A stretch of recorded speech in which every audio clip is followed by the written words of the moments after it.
picturesque Kokstad in the valley of the Mzimhlaba River is the capital of East Griqualand and was the venue recently for the BAT Stoneybrook 250 Round 5 of the KwaZulu-Natal Regional Off-Road Championship. Named after the Griqua chief Adam Kok III, who settled in the town in 1860, Kokstad retains an old world charm and situated between Mount Currie and the Ngeli Mountains offers up some spectacular KwaZulu-Natal scenery. Stoneybrook lies on the outskirts of Kokstad with a tranquil country setting about to come alive with the sound of high-speed motor racing machinery. The Stoneybrook Holiday Resort offers a wide variety of leisure activity with all the facilities needed to host an off-road race, and the normal pre-race formalities were carried out in a congenial setting. An early start offered a sunrise to remember with a busy day ahead. Regional off-road racing provides an entry-level introduction to the sport and is particularly strong in KwaZulu-Natal. Former South African champion Manfred Schroeder came through the ranks and provides an insight into how to get involved in what is a family-orientated sport. Well, first of all, they have to join the club, and there's normally on the website there's quite a few cars for sale. Some entry-level cars, from for about 50,000 you can pick up a reasonable car. And you just join the club and pay your MSA license and then come and race. A limited number of teams like the Gibson brothers combine regional and national championship campaigns, but for many competitors like James Watson, regional competition in lower class categories is the ideal way to go racing. Affordability, B class is definitely affordable. If you take a look around and see the big cars that are here, but B class is meant to be the stepping stone into the bigger classes. Most of us that do regionals B class will stay in B class forever. There's not many guys that progress from B class. And the competition in B class is pretty serious as well.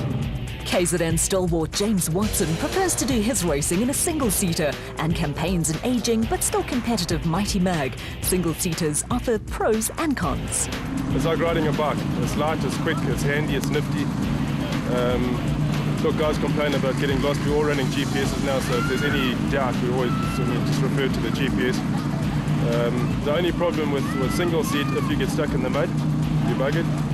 If you have a puncture or a breakdown, you're on your own. It takes twice as long to do anything. One of the South African off-road racing success stories in the last decade has been the evolution of the South African designed and built BAT race car. The first BAT Spec Zero appeared in 2001, and since then, the marquee has dominated the special vehicle category in the ABSA Off-Road Championship. BAT Racing is now building and marketing the BAT Spec 5. BAT Racing is basically started as a local car, building a local car which could be adapted to our conditions, and it started off slowly, but then people started to realize that we can build cars locally that can win and do well, and then it flourished from then on. The export market has also been a happy hunting ground for BAT racing, and cars have been raced successfully in Australia, the United Arab Emirates, Europe and the USA. Evolution is an ongoing process. We try and evolve the cars, try and improve as the tracks change or the conditions change or the rules change. We have to keep on building new cars, and we try and keep ahead. And yeah, you're right, we're up to BAT Spec 5. While BAT Racing is constantly moving with the times and is now marketing the latest Spec 5 cars, there are a surprising number of aging Spec 0 models still competing successfully at regional and national championship level. Look, a Spec 0 is a great car because it's very light, and it was in the days when the Spec Zero was developed, it was developed for Class A. Class A has obviously changed since then, but because it's so light, it's very competitive in Class B and in Class P. And the guys have revamped them. We're getting cars back all the time to sort of build from scratch again, put them back on the jig, straighten the frames out, put new arms on, refurbish them, and that's why you still see these Spec Zeros out there, because we're offering that service. While the BAT Spec 5 is aimed primarily at the Premier Class A category, BAT Racing is currently looking at a plan to build a budget car aimed specifically for entry-level Class B competition. Look, Class B, the way it stands at the moment, it's sort of our entry-level class, and it's been fading away. There's a problem with Class B. It became checkbook racing in Class B, and that's not where you want to be. You're not going to attract newcomers to the sport if that happens. The cars out there are either not competitive, too old to be competitive, or they're too expensive. So either way, you're losing out. chasing people away because the car's not finishing, or you're not attracting people because it's too expensive. So we have got plans to develop a car which is, one, competitive, fast enough to come to a national and do something and not be on the edge of the time bar all the time, and two, to be affordable, and that's our plans. We're specifically looking at the Natal area. Their regional racing seems to be flourishing. You've got some top racing drivers down there with some very, very good equipment, and if they came to nationals, they'd give a lot of the national guys a good run for their money. So we're aiming at that. We would like to see the rest of the regional areas following what Natal are doing, and that's what we're aiming at, to try and come in with a new product down there.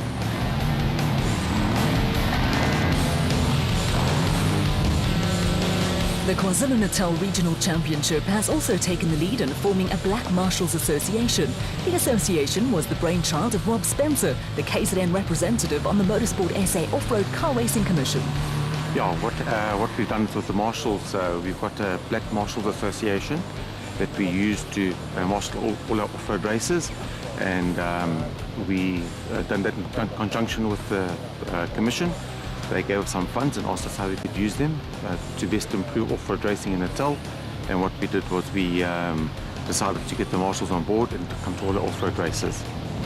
The Black Marshals Association fulfills an important function at KZN Regional Championship races. Under the leadership and guidance of Chief Marshal Nkosinathi Zamandi, members of the association provide pit and crowd control marshals and do duty at road crossings. We're here to help the drivers and pedestrians and other traffic on the road. Without a marshal, the off-road won't be off-road, because some places need a marshal to control the traffic or to show them where they must go to.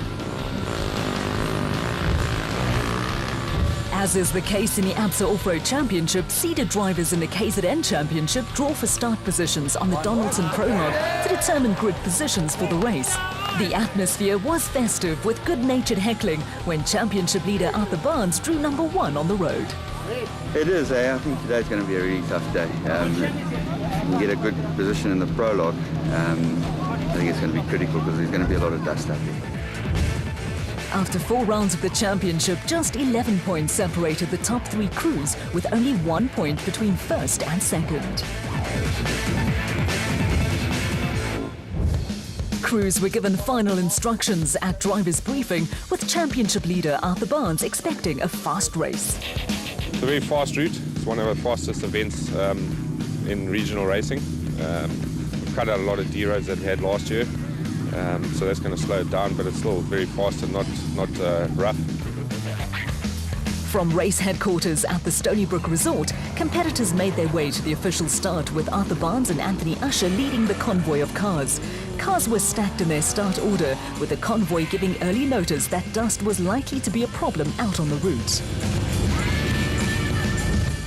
Once underway, Arthur Barnes and Anthony Usher in a bat took full advantage of a clear and dust-free road ahead of them and posted the fastest time on the 20-kilometre prologue. The pair were fresh from a win on the Drag 250 that gave them their slender 1-point championship lead ahead of Zarco pair Reg Sutton and Warren Benneker. With dust likely to be a factor during the race, starting at the front of the field would be a major advantage. No matter how careful you are at wet and muddy sections of the route, special vehicle crews are likely to get wet. It is an occupational hazard. The well-turned-out LT Earthworks bat of Lance Truthui and Carl Wichmann was a solid second behind the Barnes Usher bat, with the gap between the two cars a slender 18 seconds. Third overall and in Class A were Reg Sutton and Warren Benneker in the Zarco, with the pair 46 seconds behind the leaders and just 3 seconds ahead of the sweet-sounding Gibson Racing Porter of Clint Gibson and Father Rob, with the younger Gibson a regular in the ABSA Off-Road Championship. Former National Rally champion Tony Ball set the early pace in Class B in the Bulwer Park JRE single-seater. The veteran Durban garage owner was coming under severe pressure from Marcus Taylor and Derek Keith in another JRE, this time a twin-seater. Taylor is a former South African off-road champion who now concentrates on regional racing. Taylor and Keith would soon get past Ball, who a little further down the road would lose another place to Manfred Schroeder. The Class P pace was being set by the bat in the hands of Daniel Brooks and Thomas Lawson, who would carve out a 34-second gap over Glenn Gibson and Andrew Hall in an early bat Spec 1 entry. Racecam footage provides a bird's-eye view of just how hard the front suspension works on an off-road car. Former SA production car champion Manfred Schroeder was having a little fun in the beautiful Mighty Mag and would finish 38 seconds behind Marcus Taylor and Derek Keith in Class B. The hugely experienced Schroeder was running second in Class B and just ahead of the Gibson Racing entry of Glenn Gibson and Andrew Hall. At the finish, the gap between the single-seater Mighty Mag and the Gibson Hall bat would be just 1 second.